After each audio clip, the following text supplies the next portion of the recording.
बहुत समय पहले भारत में आर्षियों का युग था। उस समय आर्षि अंगिरस का नाम बहुत प्रसिद्ध था।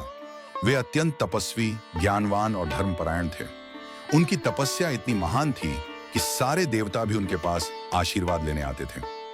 आर्षि अंगिरस ने संसार के कल्याण और पापियों के नाश के लिए कठोर तपस्या शुरू की।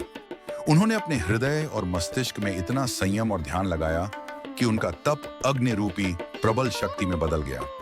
इस अग्नि की विशेषता यह थी कि यह केवल पापियों और अधर्मी लोगों को नष्ट करती थी और धर्म, सत्य और भक्ति का मार्ग दिखाने वालों को सुरक्षित रखती थी।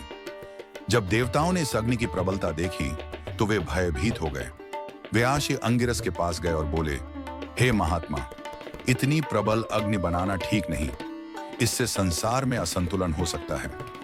ऋषि अंगिरस ने सदा की तरह शांत और गंभीर स्वर में उत्तर दिया, यह अग्नि केवल धर्म और सत्य की रक्षा के लिए बनाई गई है। जो पाप करेगा वह इस अग्नि के सामने टिक नहीं पाएगा। जो धर्म का पालन करेगा उसे इसका कोई खतरा नहीं है। इस अग्नि के बल से आर्षि अंगिरस ने कई पापियों को सुधारने का मार्ग दिखाया। जो लोग अन्याय करते थे उन्हें डर और चेतावनी मिली। जो लोग धर्म और सत्य का पालन करते थे उन्हें आशीर्वाद और सुरक्षा प्राप्त हुई। अग्नि ने संसार में धर्म और सच्चाई की पुनर्स्थापना की। आर्षि अंगिरस की तपस्या और ज्ञान के कारण लोग पाप से दूर होकर भक्ति और धर्म की ओर लौटे। कथा का संदेश सच्ची तपस्या और ज्ञान से संसार में धर्म की रक्षा संभव है। शक्ति और संसाधनों का उद्देश्य केवल व्यक्तिगत लाभ नहीं बल्कि सार्वजनिक कल्याण होना चाहिए। जब मनुष्य धर्म और सत्य के मार्ग पर चलता है तो कोई भी कठिनाई उसे हरा नहीं सकती।